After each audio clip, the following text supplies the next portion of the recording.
Hi, how you going? My name is Bruce McAllister, as you probably already know from brucemcallister.com. This is a new thing. It's called Oldfart's Court, where we sort of, I sort of comment on things that I see in the news or feel about strongly and judge it. We're all judgmental. We've all got opinions. Oh, by the way, if you don't know the definition of an opinion, do you know why it's like a bum? Okay, we've all got one, and often they're both full of crap, like me and possibly you too. So, by the way, I'll give you my opinions at the end of the thing, end of each segment, as it's called, whatever it is, and you feel free to comment on it. It doesn't bother me much. If you like great comments, great. I'm happy to get them. If they're crappy comments, keep them coming. I ignore them. It's okay. Okay. Look, I'm going to be serious just for the first bit. I'm going to talk about domestic violence along with our homeless problem and the cost of living. This is one of the serious things in our life at the moment. I just did a bit of investigating before I turned this on, and I found out, excuse me, just grab a bit of paper here I've got it written on. There will be one in 91 women will die from domestic violence this year. Sorry, I lied. I did that a lot. It's part of being old and forgetful. I'll tell you a quick little story before I go on. My normal lunch is very unhealthy. Sliced bread roll and 2 hot dog, or saveloys basically, with a little streak of tomato sauce and mustard. That's my lunch. It's easy, it's quick, it's filling. And I don't know, I was having a conversation with my wife, which is very unusual, I must admit. And she'd gone outside, and I thought, I'll have my lunch now, and I got it all set up on a plate, and I put the half bun in my mouth. And I felt a bit light. I'd left the bloody salves in the microwave, didn't I? I mean, this is part of being old and stupid and getting sidetracked by my wife. That's my excuse, and I'm sticking with it. Anyway, getting back to the serious stuff, the domestic violence. I mean, I hate it with a passion. I really do. Have I ever been involved in domestic violence? Yes, I have. One time, many, many years ago in my early 20s, I regret it. I was provoked. My first ex-wife and I had a discussion that was, leave me alone, I need to have a shower. I hadn't slept in 24 hours. In those days, I was working a night shift at the Chrysler car factory while I was studying my business degree, and during the day I was going to university.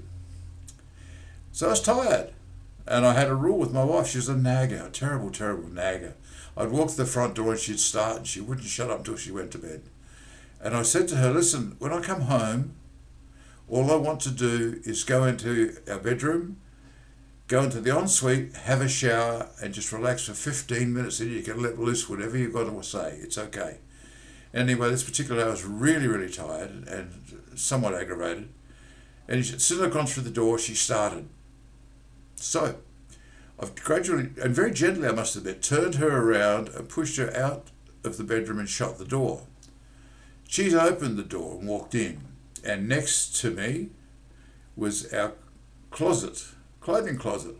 And I don't know if you still have them these days, but in those days we had steel coat hangers with clips on them for holding your trousers on. She's grabbed an empty one of those, she's let me have it right behind the ear. Damn near tore my ear off. Sheer reflex action for the pain and the surprise. I've just turned and gone bang. And I've put her through the door of the wardrobe, unconscious.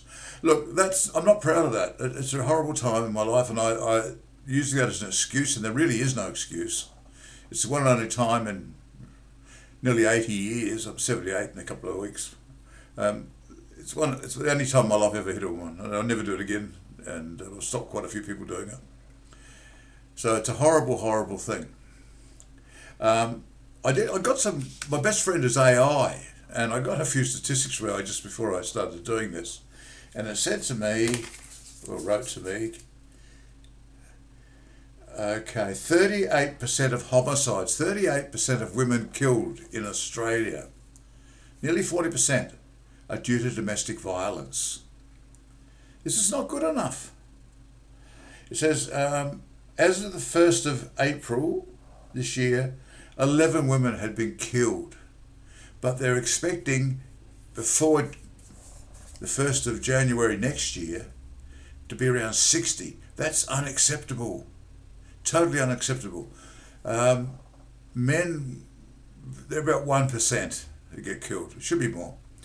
But, it doesn't happen like that. But the problem is, a lot of women, and this is from talking to friends and wives of friends and that sort of business, are scared to go to the police if they're a victim of domestic violence because they get accused of being the instigator for no reason. There's no, they say, no, I didn't do it. He just came home drunk and started hitting me. And, oh, yes, and what did you do to create that problem? And they make them feel so guilty. And when they get to court, it gets worse.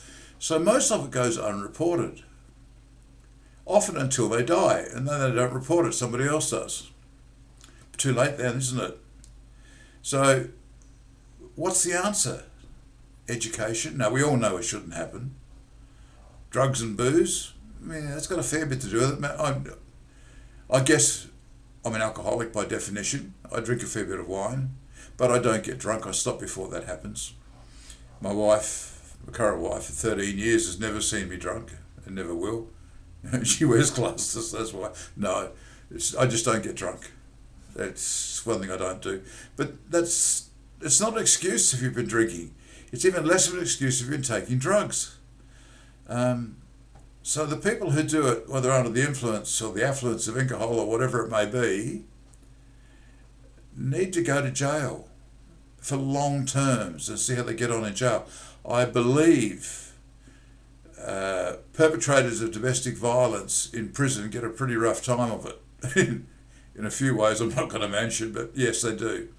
And that's probably what should happen to them. And the same thing for women who kill their husbands. Obviously their husbands are totally innocent, being men. You're going to start throwing things at the TV at the minute. That's okay. I can duck. You're not going to hit me anyway. But I don't know the answer. I think long jail terms is something to do that will make it happen less. I mean, if it's drug or alcohol fueled and they go to jail, well, they can get drugs in jail, I guess. They can't get alcohol much. But hang on, there's another quick little story coming in. Many years ago, I was living in Adelaide. A friend of mine got caught speeding 3 times in 1 year. That gave you an automatic prison sentence in those days. 6 months. And he was sentenced to 6 months jail in a place called Cadell.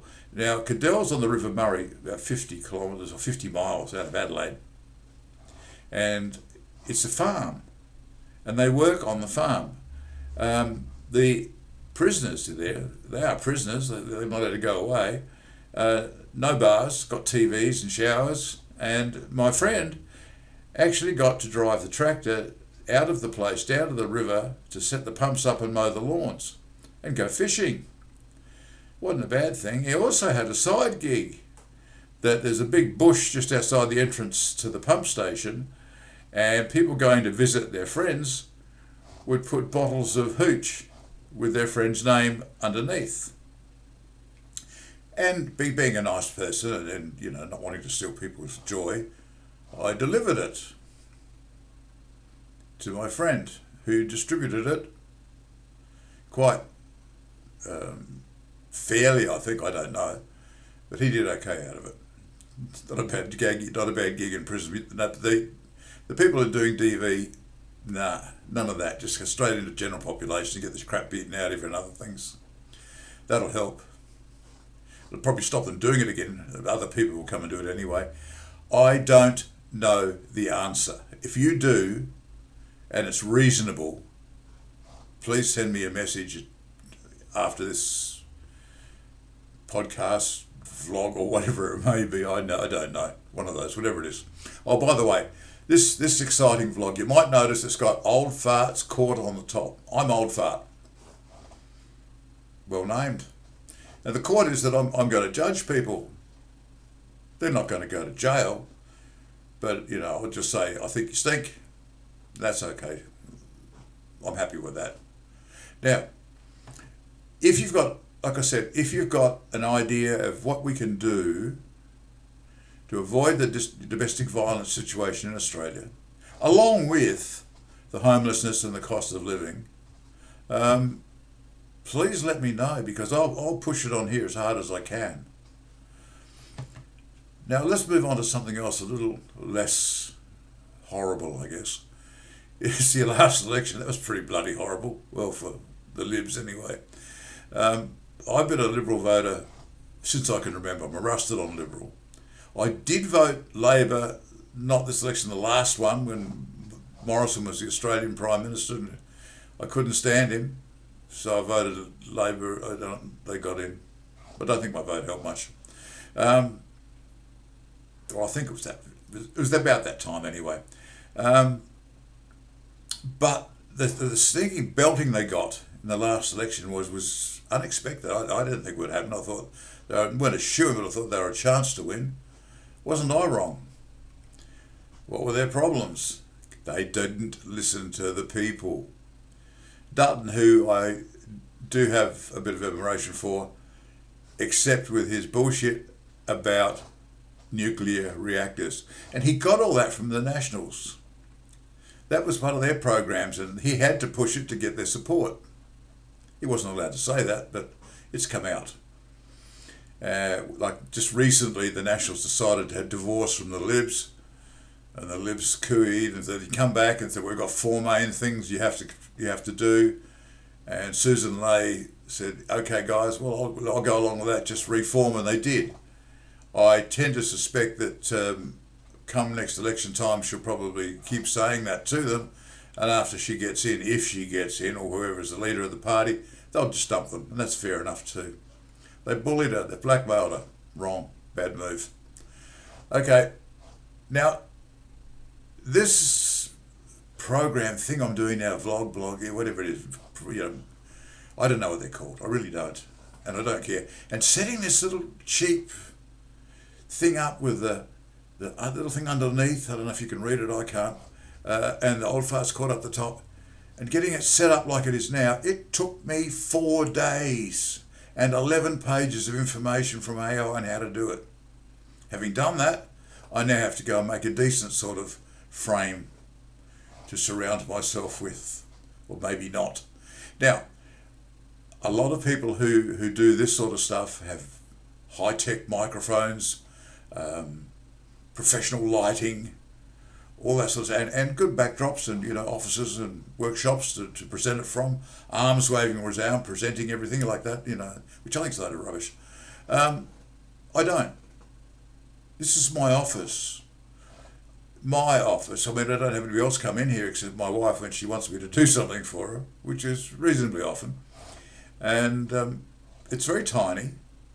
And as you can see from the bookshelf behind me, it's her junk all over there. She's one of these women, if she sees an empty spot, she's got to put something in. She can't stand an empty shelf. Every door in the house has got hanging hooks behind them. They're all full.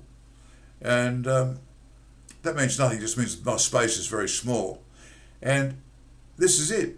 This is my office. It's got a computer, an old chair that I've had for 20 odd years, seriously comfortable with falling into bed, it's a bit like me. And I've got a really expensive camera and microphone setup. Cost me $25 on eBay, brand new, out of China of course. And it seems to work more or less. No professional lighting, no makeup, none of that rubbish. Why? Because I'm goddamn handsome as it is, but I can't afford that stuff and I don't believe in it anyway. Reminds me very quickly of a story. I'll keep busting with little stories. I've had a fairly interesting life. Many years ago, I had the opportunity to win money on Who Wants to Be a Millionaire. And that was in the beginning, when they used to have this stupid thing called the fastest key, whatever it was. And you had to type in A, B, C, D for whichever one you thought was the right answer. It's just in the selection process when they're deciding after the questionnaires who they're going to have on the show. I've got to be the slowest one finger, hunt and peck typist in the world. I knew all the answers, couldn't get in. Anyway, that's by the by. Terrible thing. But the story is, I was living in Cairns at the time with my current ex-wife, who a Japanese lady was married to for 20 odd years, and who I adore and get the same feelings back. And she's also best friends with my wife, which is surprising but nice. But anyway, so we were brought from Cairns. We had a telephone interview to see if I could answer questions on the phone, and so I got selected. They put us on a flight from Cairns to Melbourne, both of us. They put us up, I forget the hotel, one of the good hotels, and picked us up in a limo in the morning and took us to the studio. So then they proceeded to deliberately cover us in makeup, camera makeup. It was shocking, it was everywhere. And then we went on to do a trial situation in case you got in the chair and all that sort of rubbish. I didn't get in the chair. I wouldn't have fitted anyway, I got a fat ass. But going home, we had all this luxury and care coming there. As soon as the program finished, or the filming finished, okay guys, that's it, go home. Now that meant we got in a taxi, the limo didn't appear, we got in a taxi and went to Melbourne Airport. We didn't get a chance to, or I didn't get a chance to watch the makeup off my face before the plane left. So I'm sitting in this bloody plane going from Melbourne to Cairns. And my wife on one side and a guy I suspect was gay on the other side. I don't have a problem with gays, I seriously don't. The other LBIQT, XYZ, so they worry me a little bit. And I'm sure he thought I was kind of strange. I was in the middle seat. I was watching a movie and it was a tear-jerker movie. I wasn't taking any notice, but this damn makeup was getting in my eyes.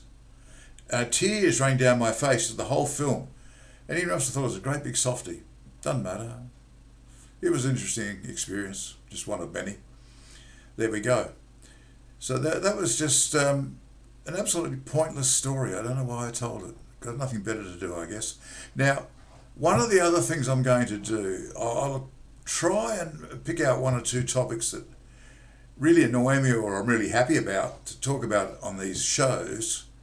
I'm going to do one every week. So if you're bored out of your brain and you wonder who this lunatic is, you're welcome to join me. I'm also going to tell a story. Now, I'm 78 in July. It's about 7 weeks away. And, by the way, I'm the same age with Carlos Santana from the band Santana, which is my favourite band. And I'm 4 days older than him and he doesn't call me sir. Probably because he doesn't know me. I can't think of any other reason. Okay, that's by the by.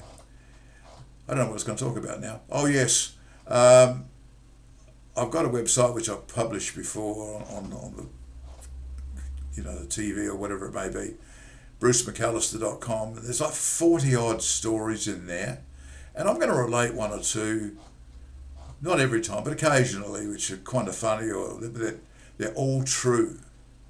Every single one of them is true. Now, I'm going to tell you a story now. It's absolutely true. And it's the first one in my website. My website's actually not trying to sell anything.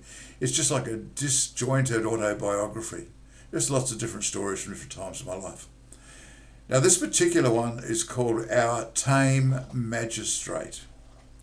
This is going way back, probably in the late 70s, early 80s. Now, my best friend, who's passed away a long time ago now, and I used to go to a restaurant every Friday afternoon. It was a business luncheon restaurant, commonly known as Tits and Bums. Great food, great wine, topless waitresses and striptease. It cost you an arm and a leg, the food was amazing and the booze was perfect. And we would sit there for 5 hours, not perving at the birds, because over the first week, it's not interesting anymore, basically, except for one of the strippers, who was a lady from one of the Pacific Islands. She was black as the ace of spades, tall, pretty good looking, and had the artificial breast augmentation, or tit thingies, and was a great stripper, but she never took her pants off because she still had the hardware downstairs. But she was a very good stripper, very, very funny, and she was a great mate. Now, the restaurant was packed every Friday when we went anyway. We had a permanent booking up the back. It was a tiered thing, or 3 tiers, and right at the back we had a circular table with a semicircular lounge around it. My mate and I would just camp there from 12 o'clock to 5 o'clock every Friday, solving the problems of the world, talking bullshit, planning in outrageous adventures, all that sort of stuff, which we never did. End up in jail sort of thing, and if you did, it's not worth it. And it was the time when the White Shoe Brigade were rampant. Now, if you don't know what the White Shoe Brigade were, and probably still are, Google it. It's basically a bunch of wannabe and actual millionaires, billionaires, who are known for wearing white shoes. Strange that. But they also had a side gig, and their side gig was finding business people that they could sue for anything at all just to make money. Didn't have to be real, they'd make it up. And they had quite a good business. They never got me, because I wasn't worth it. They never got my mate, who was quite a successful businessman at the time and continued to be all his life. But we decided we should get a tame magistrate to help us out if we ever had any trouble. We found out there was a young guy, probably in his late 20s, early 30s, a pretty young magistrate, who was a virgin and living at home with his mum. Now, why did we choose him? Because all the older ones were probably wise to what we were doing and wouldn't play. Anyway, he had never been to a Tits and Mums restaurant, and we befriended this young guy, and we took him there, first time. Meanwhile, the stripper, her name was Jasmine, she vanished for about 3 or 4 months. We found out from the manager that she had gone to Thailand to finish the job. Get rid of the male bits and get some female bits. I'm not going to be rude on here. I've got different names for all that stuff. Anyway, we invited him to the Tits and Bums restaurant. And he'd never done that sort of thing before. And they were topless waitresses and striptease acts. He got very red and flustered, and I thought he was drooling at one stage. Anyway, his glasses all fogged up. And it turned out it was Jazzy's first day back from Thailand. And she did the full strip. And we thought, oh, okay, that's good for her. And she usually, after she'd finished her show, she'd come and sit with us for half an hour or so and have a couple of glasses of wine and shoot through. This particular day, she came up, first day back after the operation. We're sitting with this tame magistrate between us. And she said, who's your friend? I said, Jazz, it doesn't matter. Go away, Jazz, we'll talk to you later. This is business, okay? Oh, no, who's your friend? Jazz, go away. So she immediately climbed over the top of me and sat down next to him and started talking to him. And she found out that he's living with his mum and he was still a virgin. I think my friend told her. And she said, yeah, he's living with his mum, he's still a virgin, but take it easy on him. She said, oh, that's okay. And I think she thought, technically, she was a virgin now. And she said, well, we're both virgins. We should do something about that. And she's grabbed his hand and stuck it between her legs. I thought he was going to die. She ended up taking him home to her place, and he moved in. Now, whether he moved in with her or she moved in with him and his mum, I'll never know. But how his mum would cope, an elderly woman, would cope with this islander striptease transgender person, I don't know. They probably stayed at his place. Either way, we decided we didn't need a magistrate that badly, and we wished them well. What happened to them? I have no idea. Do I care? Nah, not really. As long as they're happy. That's my little story. And I'll probably tell one every now and then, not always. I digress a lot because I've got a few stories that just, I'm talking and suddenly I get a brain fart. Oh, I should tell this little story, and away it goes. So that's it for my very first thing, whatever this Oldfart's court thing is. I'll be back next weekend for another one. If you like it, let me know. If you don't like it, let me know. I don't care. It's all right. I hope you've enjoyed it, and I'll see you again soon. Goodbye.